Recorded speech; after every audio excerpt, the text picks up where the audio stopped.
kita sampai ke Jepara, ke Banyuwangi. Program ini kan tidak hanya bentuknya bagaimana, ukurannya berapa, nah, itu bukan hanya dari wilayah Jawa Timur.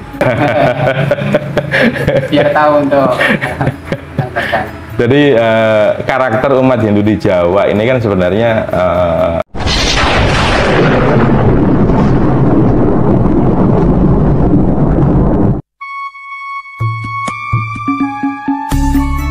Om Swastiastu, salam rahayu, namo buddhaya, salam sejahtera bagi kita semuanya. Di video kali ini sahabat, kita berkunjung untuk menemui salah satu ketua Yayasan Widya Mandala Nusantara, Bapak Sutiyo, yang melaksanakan program 1000 Candi. Ini yang beralamat di Dusun Putuk, Desa Banaran, Kecamatan Kandangan, Kabupaten Kediri, Jawa Timur. Nanti kita akan mencari informasi dari beliaunya, barangkali kita dapat informasi yang bermanfaat bagi umat Hindu di seluruh Nusantara.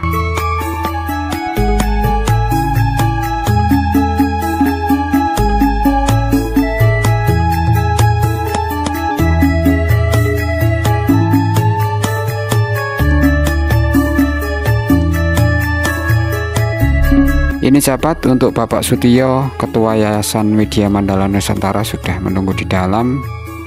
Nanti kita akan tanya langsung ke beliaunya, barangkali kita dapat informasi. Om Swastiastu, Pak. Om Swastiastu.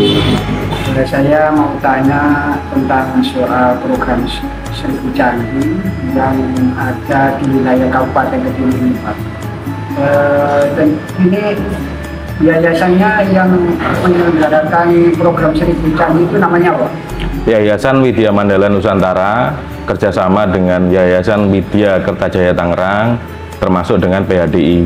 Nah, PHDI ini awalnya dengan kecamatan, kemudian terakhir, informasi terakhir, pengurus PHDI pusat pun tertarik untuk memasukkan program ini menjadi program kerja PHDI pusat, begitu. Terbentuknya tahun berapa ini? Yayasan tahun 2020. Untuk yayasan ini apa ada cabangnya, Pak? Kalau yayasan secara resmi kita belum membuka cabang, ya kan. Jadi kita hanya berkantor pusat di Dusun Putuk, Desa Banaran, Kecamatan Kandangan. Tapi ada beberapa teman yang tertarik untuk minta kita membuka cabang. Tapi untuk sementara, walaupun kita tidak memiliki kantor cabang resmi, tapi area kerja kita itu tidak hanya di Kediri. Kita sampai ke Jepara, ke Banyuwangi. Itu sebagai contoh. Ini didirikan Yayasan Widya Mandala Nusantara. Ini tujuannya untuk apa, Pak? Bisa diceritakan? Awal kita mendirikan kan karena ada program Balai Latihan Kerja Komunitas dari Kementerian Tenaga Kerja. Jadi target awal kita adalah untuk memperoleh bantuan dari Kementerian Tenaga Kerja, dan Aktungkara kita dapat di akhir 2020 kita dapat, dan 2021 awal, tepatnya bulan Maret itu sudah mulai beroperasi. Itu adalah yang pertama. Yang kedua adalah menaungi pasraman non formal yang ada di wilayah Kandangan khususnya. Nah, namun sampai saat ini tidak hanya bicara di Kandangan, kita juga menaungi yayasan di pasraman non formal di Kepung, terus di area Pawon, kemudian di wilayah Jombang juga. Ini Bapak menjadi ketua yayasan sudah berapa tahun, Pak? Saya dari awal 2020. Jadi ketua harian periode pertama. Untuk stafnya, Pak, di yayasan ini ada berapa? Kita tidak banyak di yayasan itu, pengurus ini hanya ketua, sekretaris, bendahara, kemudian ditambah sekitar 6 orang di seksi-seksi, dan pengurusnya hanya umat di wilayah Kandangan. Terus itu, Pak, untuk pembuatan 1000 Candi ini apa ada respon dari kabupaten-kabupaten lain, terutama di wilayah Jawa Timur? Secara pribadi banyak ya yang menanyakan, ya kan. Jadi beberapa kabupaten lain bertanya. Kemudian sisi lain yang mungkin belum banyak diketahui, program ini kan tidak hanya membantu umat secara pribadi, tapi juga untuk pura-pura yang ingin membangun bangunan berupa candi. Ya kan. Jadi kami ingin nuansa arsitektur Jawa itu muncul lagi. Tapi untuk sementara kami hanya fokus dulu di wilayah Kandangan dan area Jombang, yaitu Kecamatan Wonosalam, Kecamatan Ngoro. Setelah ini selesai, kami akan mulai bergeser ke wilayah kecamatan yang lain. Yang didahulukan Pak untuk program candi itu pemangkunya atau umatnya, atau pengurusnya, atau langsung dari umat sendiri? Jadi gini, awal kan sasaran utama kan pemangku dan pengurus parisade, ya kan? Kenapa? Karena mereka adalah tokoh umat.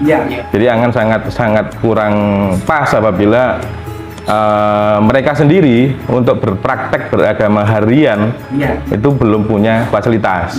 Nah, kedua adalah umat-umat. Nah, saat ini yang kita sudah pasang itu di umat biasa juga ada, pemangku juga ada, pengurus parisade juga ada.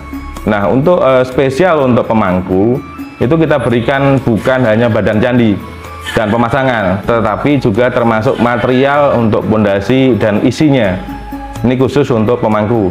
Sedangkan untuk pengurus parisade dan umat biasa, mereka harus menyediakan material tambahannya untuk pondasi. Tapi pemasangan tetap dari kami, gitu.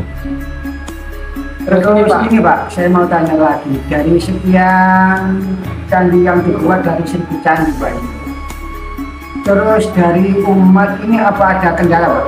Untuk apa itu mungkin dibiayai beban untuk biaya ini atau itu atau yang lainnya?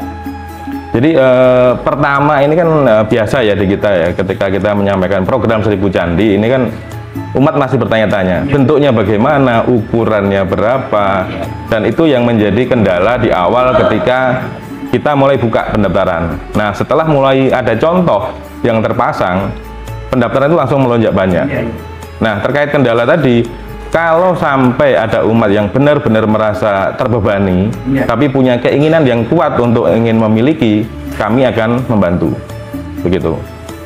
Terus untuk pendanaan Pak ini? Nah, pendanaan ini kan sumbernya, ini kan kami di yayasan kan yayasan sosial ya. Jadi dari kas internal ada, kemudian sumbangan dari umat di Kandangan itu juga ada. Jadi di antara umat yang menerima bantuan, itu juga ada yang menyumbang material berupa semen, kemudian ada yang berupa uang, kemudian yang penting lagi adalah umat di semua yang mendaftar itu kita libatkan untuk ikut kerja bakti. Jadi contoh hari ini di belakang itu ada salah satu umat yang tadi pagi datang untuk membantu sampai proses pengecoran selesai. Nah, termasuk mereka pun membantu juga di lingkungannya.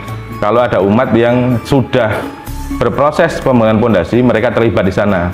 Nah, untuk dari luar, dari mana? Dari Yayasan Kertajaya Tangerang juga membantu untuk penggalian dana.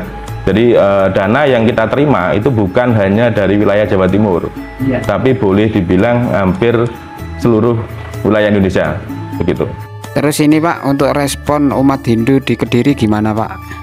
Karena gini, dari awal kan sosialisasi sempat kita mengundang ya pengurus parisade Kabupaten Kediri dan lainnya, sampai Pak WHDI, Perada dan lainnya. Tapi karena memang strategi kami membatasi dulu untuk wilayah Kandangan. Sebenarnya mereka juga tertarik.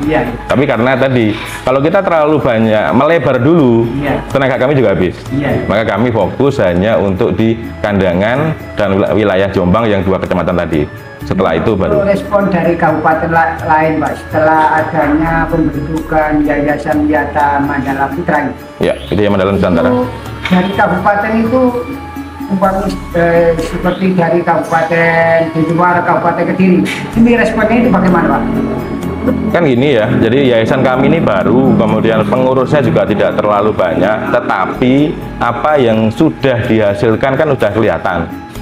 Nah, mulai dari BLK, termasuk kita dapat beberapa bantuan sosial lainnya, kemudian Pasraman yang kita naungi juga sudah terdaftar di Kementerian Agama, kemudian mereka juga dapat bantuan mau operasional dan lainnya. Ini juga membuat mereka tertarik gitu kan. Jadi tapi kami juga tadi kami tidak akan terlalu aktif untuk keluar, ya kan. Tapi kami karena tadi tim kami terbatas, ya kan. Jadi kita, tapi kalau di kabupaten lain ingin membuka cabang, kami siap membantu. Karena kan di akta pendirian yayasan ini bisa membuka cabang di luar Kediri maupun di luar Jawa Timur. Tapi kalau di lokasi di Dusun Putuk ini kan sudah tidak mengatasi Pak, kalau hanya cuma mengandalkan di sini saja. Terus untuk produksi Pak, ini perharinya itu bisa memproduksi 1 candi atau 2 candi? Nah, ini kan kita di awal kan memang cetakan yang kita buat kan satu ukuran Pak ya. Jadi ukuran yang seperti yang Bapak pernah liput. Jadi kemudian kita juga belajar juga di sana dari proses mencetak dan lainnya. Nah, untuk saat ini sekitar 2 minggu terakhir kita sudah bisa membuat 1 candi setiap hari. Ini untuk ukuran yang besar. Nah, saat ini kita di depan sedang proses pembuatan cetakan untuk ukuran yang kecil karena ada umat yang lahannya terbatas. Jadi mereka punya lahan kurang dari 2 meter. Kemudian ada juga yang karena kontur wilayah Kandangan kan berbukit. Ada juga yang umat punya lahan itu di lantai 2 atau lantai 3. Nah, kita membuat ukuran kecil yang tentunya kita desain nanti lebih ringan supaya jangan sampai menimbulkan bahaya. Kemudian yang ketiga, saat ini kita membuat cetakan untuk Candi Pedanyangan Omah. Nah, ini yang kita masih proses pembuatan cetakan, mudah-mudahan di minggu depan ya, setelah awal Januari atau minggu kedua Januari, kita udah bisa mencetak langsung 3 jenis cetakan. Nah, harapannya nanti kalau yang ukuran kecil kan nggak banyak, jadi kita buat bentuk kaki sama badan antara candi yang kecil dengan Candi Pedanyangan Omah itu mirip. Jadi biar kita juga tidak terlalu banyak memodifikasi atau membuat cetakan dengan 3 bentuk gitu. Ini untuk umat Hindu yang sudah daftar ada berapa jumlahnya? Kalau untuk saat ini tadi seperti saya sampaikan kan kita batasi hanya di wilayah Kandangan. Kemudian itu ada 3 desa ya, Desa Banaran, Desa Melancu, Desa Medowo, kemudian wilayah Ngoro itu Desa Ngepeh. Kemudian di Wonosalam itu mulai Desa Galengdowo, Desa Jarak, ya itu total kurang lebih 100-an saat ini. Ini yang sudah berdiri, yang sudah tersalurkan sudah mendapat bantuan ya? Yang sudah kami kirim ya, per hari ini itu 22 candi. Nah, saat ini kami ada stok sekitar 5. Jadi kita kan memang bertahap ya. Jadi target kami adalah setiap 2 hari minimal ada 2 atau 3 candi yang kita kirim. Ini Bapak di sini kan jadi ketua yayasan ya Pak? Ya. Boleh diceritakan Pak untuk susah senangnya menghadapi umat Hindu di wilayah Kediri ini? Biar tahu untuk. Jadi karakter umat Hindu di Jawa ini kan sebenarnya apa ya? Terlalu mudah menerima apa yang dibawa oleh tamu karena kan rasa ewo dan pakewo. Nah, kadang di suatu titik tertentu ketika mereka sudah anggaplah titik jengah, itu mereka kan juga akan kebingungan. Nah, lewat program ini kami mengantisipasi itu. Caranya bagaimana tadi? Program bantuan ke umat itu yang namanya anggaplah bahasa umumnya pelinggi itu kan banyak. Tapi dengan desain arsitektur dari teman-teman umat Hindu yang ada di Bali, ya kan. Kemudian kalau jenengan lihat di wilayah Kandangan itu kan banyak sekali umat yang sudah membangun, ya kan. Tapi kalau kita ikutin aturan sebenarnya banyak yang salah kaprah karena mereka membangun satu tidak paham. Dari arah bangunan, dari apa namanya ukuran jarak antara bangunan dengan pagar atau dengan rumah itu tidak pernah diperhatikan. Kenapa? Karena mereka tidak tahu. Nah, belum ada ilmunya. Nah, di program ini kita lakukan itu. Jadi kita ada survei, ya, pertama sosialisasi, kemudian survei itu kita tentukan. Kita menunggu dari pemilik rumah paling tua, kita buat acuan ukuran jarak tadi. Kemudian setelah survei nanti gimana? Kita ada pembangunan. Nah, di pembangunan kita selalu sampaikan ke umat untuk kerja bakti, ya kan? Kenapa harus mereka membangun fondasi sendiri, ya kan? Supaya rasa memiliki itu tumbuh, ya kan? Kalau tidak ada rasa memiliki, hanya menerima tok, ini bahaya, ya kan? Nanti akhirnya kita hanya bekerja udah capek, tapi manfaatnya tidak bisa dirasakan oleh umat sendiri. Nah, setelah itu nanti kita ada pelatihan.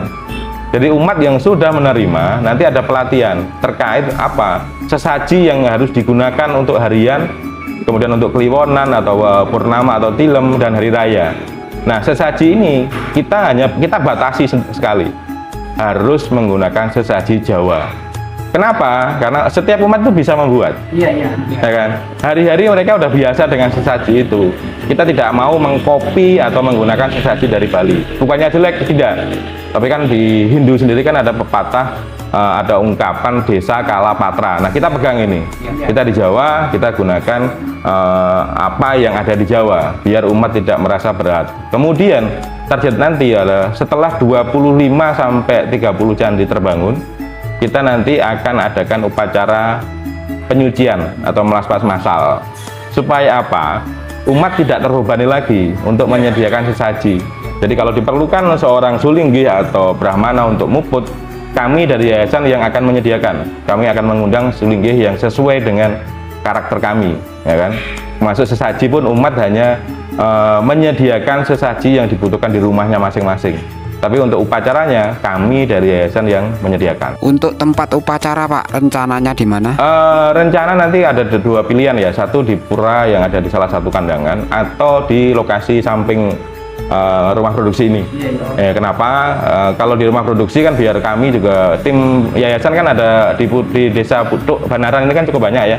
Jadi dari yang biasa membuat sesaji yang maunya kita, ya kan, tadi desa Kalapatra itu cukup banyak dan mumpuni. Jadi kami juga nggak repot-repot terkait transportasi. Tapi apabila ada pengurus pura atau ada dusun yang menghendaki kita di sana, kita bisa ikuti, gitu.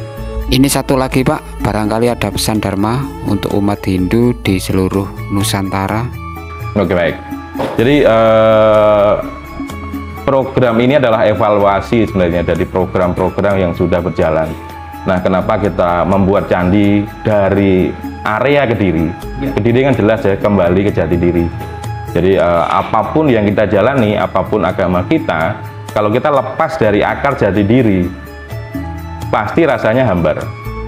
Nah, tapi kalau kita bisa jalani sesuai dengan warisan leluhur kita masing-masing, rasa itu akan bisa muncul, kemudian pasti akan bertumbuh, berkembang, dan bisa bermanfaat untuk kehidupan lingkup kecil adalah di keluarga, termasuk nantinya di masyarakat.